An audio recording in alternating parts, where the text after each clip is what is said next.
নমস্কার বন্ধুরা, স্বাদে বাঙালিয়ানা চ্যানেলে স্বাগত। আজকে আমি আপনাদেরকে একটা টিপস সহ পনিরের রেসিপি নিয়ে চলে আসলাম। এখানে ফুল ক্রিম দুধ আছে 2 লিটার। অনেকেই জানে না পনির বানাতে কিভাবে পনির নরম তুলতুলা থাকে, সেটাই আজকে আপনাদেরকে দেখাবো।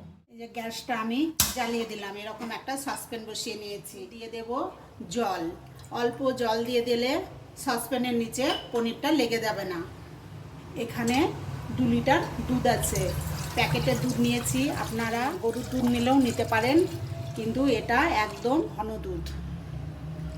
এখন আমি দুধটাকে জাল হতে দেব একটা উতল আসা অবধি। যতক্ষণ উতল আসছে ততক্ষণ আমি ভিনিগারটা মেপে নেব। আমি টেবিল চামচের 3 চামচ ভিনিগার নেব। আপনারা লেবুর রস দিয়েও করতে পারেন, আমি ভিনিগার দিয়ে করবো। যতটা আমি ভিনিগার নিলাম ততটা জল, 3 চামচ জল নেব।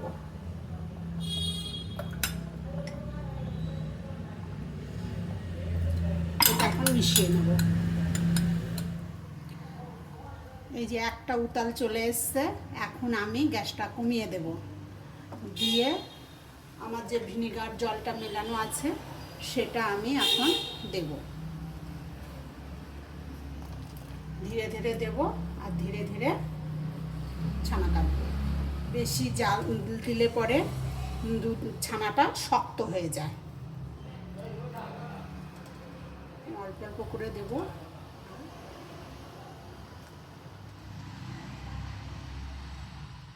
ছানা আর জল আলাদা হয়ে গেল।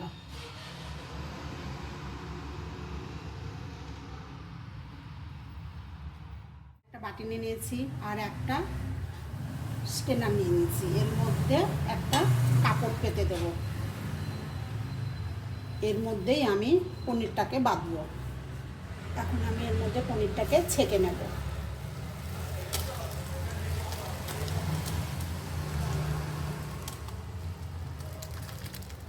দেখুন আমার সসপ্যানের মধ্যে লেগে যায়নি।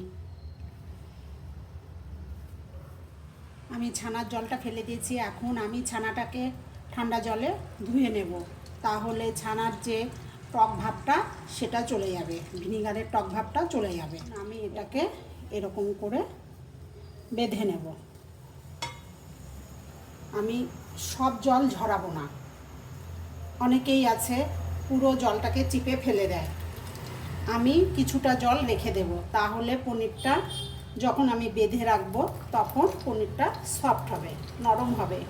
আর সব জলটা যদি আমি ঝরিয়ে ফেলে দিই তাহলে পনিরটা হার্ড হয়ে যাবে। এখানে আমি একটা প্লেট নিয়ে নেব। এই প্লেটটার উপরে আমি এই যে এরকম বেঁধে দিয়েছি, দিয়ে এটা আমি এখন রেখে দেব 1 থেকে 1.5 ঘন্টার জন্য।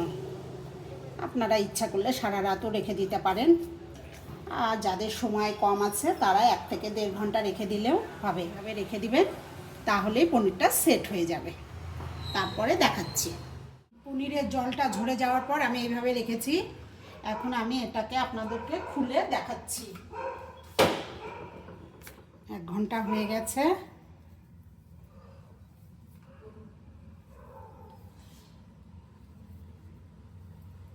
দেখুন বন্ধুরা, কত সুন্দর হয়েছে। দেখুন দোকানের মতন হয়েছে কিনা পনিরটা, একদম দোকানের মতন হয়ে গেছে। হোমমেড পনির বাড়িতেই এরকম বানিয়ে নেবেন। আর পনিরের রেসিপিটা যদি আপনাদের দেখে ভালো লাগে তাহলে লাইক, শেয়ার, কমেন্ট করতে ভুলবেন না।